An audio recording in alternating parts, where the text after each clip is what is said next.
ఈరోజు మనం ఇస్తాంబుల్లో జరిగిన ఒక నిజమైన సంఘటన గురించి తెలుసుకున్నాం. ఇస్తాంబుల్లో ఒక గవర్నర్ గారు ఉన్నారు. ఆయన చనిపోయారు. ఆయనని ఖననం చేయడానికి ఒక గొయ్యి తవ్వారు. వారు సమాధిలో ఆయన శరీరాన్ని దించే ముందు వారు సమాధి లోపల వేచి ఉన్న ఒక నల్ల పాముని చూశారు.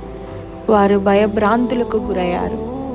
ఇంకా అందరూ కలిసి వేరే సమాధి తవ్వి దాని లోపల ఖననం చేయాలనుకున్నారు. కాబట్టి మరొక గొయ్య త్రవ్వారు. వారికి ఇలా గొయ్య తవ్వడానికి చాలా గంటల సమయం పట్టింది. మరలా ఖననం చేసేందుకు ప్రయత్నించారు.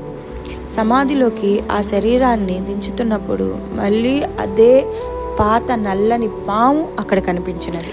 మొదటి సమాధిలో చూసిన అదే పాము మళ్ళీ ఇక్కడ కూడా చూశారని వాళ్ళు మళ్ళీ భయభ్రాంతులకు గురయ్యారు. అలాగా ఎన్ని సమాధులు తవ్వారో మీరు ఆలోచించండి. ఒక 5 తవ్వారా, లేదా 6 తవ్వారా? లేదండి, 30 సమాధుల దాకా తవ్వారంట.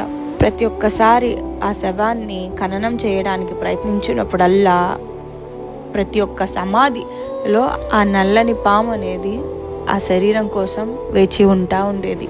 ఇదంతా చూసిన ప్రజలు ఏం చెయ్యాలా అని చెప్పేసి స్కాలర్స్ అనగా పండితులని అడగగా, అంటే ఇస్లామిక్ పండితులని అర్థం, అడగగా వాళ్ళు ఇంకా చేసేది ఏమి లేదు, అలాగే పాతి పెట్టండి అని, మిగిలిందంతా ఆ అల్లా సుబ్హాను తాలాకి వదిలేద్దాం అని అన్నారు. కాబట్టి ఎవ్వరూ తప్పించుకోలేరని